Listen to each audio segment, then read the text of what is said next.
Chapter 9. Jacob. It should have been me. Jacob had stayed on the ledge as the sun had climbed into the sky, muted by the volcano's cloudy poison that continued to burn his body. He had run out of anger first, and then later, tears. The last thing to go was his self-pity. What was the point? All that remained now was a numb apathy. It took the physical form of putrid air that hung around him, and he took a deep breath. It burned his lungs as though each breath was some kind of penance for his failure. Some part of him felt like he deserved it, as if he suffered long enough, he might atone for his mistakes. But ultimately, he knew it didn't matter. He knew he could let the acidic fog take him, but it would change nothing. It wouldn't bring his daughter back. He heard someone coming up the path behind him. Was it Obbs coming back to check on him? Or to have him return his spyglass? Jacob just stared ahead, unmoving. I'm done with the spyglass, Obbs. You can have it back. And he heard a soft series of coughs and glanced behind him, seeing that it was Ina approaching. He glanced at her and saw her squinting her eyes at him, wrinkling her nose. She was holding a fish, an orange one this time. She waved her hand over her shoulder, motioning for him to walk back towards the path. No thanks, Ina. I'm going to stay here a bit longer. Ina cocked her head to the side and started to hold the fish out in front of her, gently wiggling it while taking a half step backwards. Is she trying to entice me with the fish? He just shook his head, and he saw her narrow her eyes before he turned back around and waited for her to leave. She might as well eat it herself, he thought. It's wasted on me.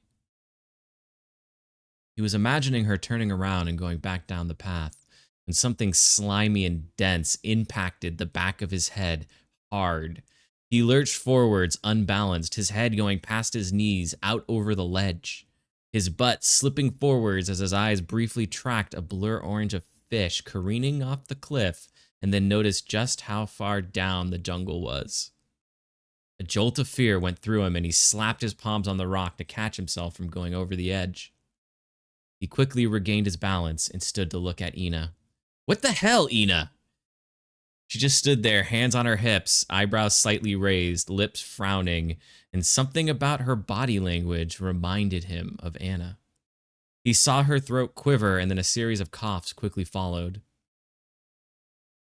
He thought, she came up here, through the smoke, to give that to me.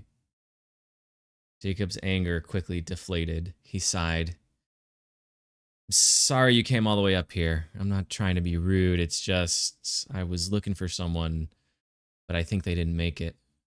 I'm not really in the mood to eat. Thanks, though. Ina marched over and snatched the spyglass. Jacob saw her look through it and scan the horizon by the edge quickly, then looked at him and shook her head. She tersely motioned back to the path. I know there's no one out there, Ina. Then she looked at him like he was the stupidest person on the planet as another coughing fit took her. She clearly looked frustrated as she tried to hold it back.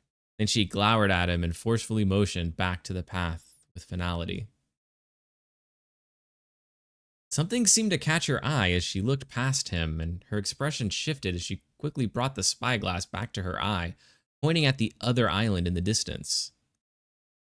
She emitted an excited, high-pitched tone, then tried to hand him the tube and pointed at the second island. Had she seen Anna? Jacob snatched the spyglass and started scanning the far island. He saw nothing at first and found the beach tracing its path. He felt Ina firmly grab the tube and shift its direction, and as she did so, he saw a flash of color streak by and then quickly adjusted back to it. People! He saw what looked like two men trying to climb a section of rock by the coast. It was far off and hard to see for sure, but they might have been people from the plane. They had to be. Ina, those are people from the plane, he said. He started looking all around that island to see if anyone else could be spotted, but there was nothing. He then remembered his original plan to build a raft. But they look fine, and if they survived one night, they could wait a bit longer. No need to rush. I can take the time to make sure I'm prepared. I should have plenty time tomorrow to. And then an image of Anna's disappointed face sprang from his mind and his heart tightened with guilt. He paused as it dawned on him. Here he was, making excuses. Again. It was then he realized that torturing himself in the volcanic fumes wasn't for her. She wouldn't have wanted that. It was what he thought he deserved. It was selfish. She would have hated him wasting his time up here, especially while people were in trouble. He decided then that if he was going to be self-destructive, he might as well go out in a way that would make her proud. And if he died, who cared? He deserved it. He would never again make excuses to avoid doing the right thing. He would never again break a promise. He would never again sacrifice the present for his selfish dream of the future. Dreams, he thought while shaking his head. I was so focused on my own that I didn't leave room for anyone else's.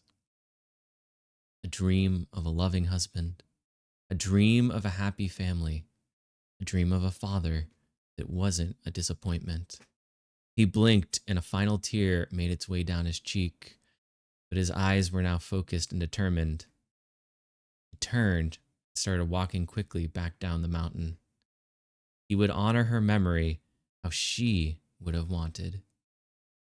He wasn't sure if he could achieve her dream, but he would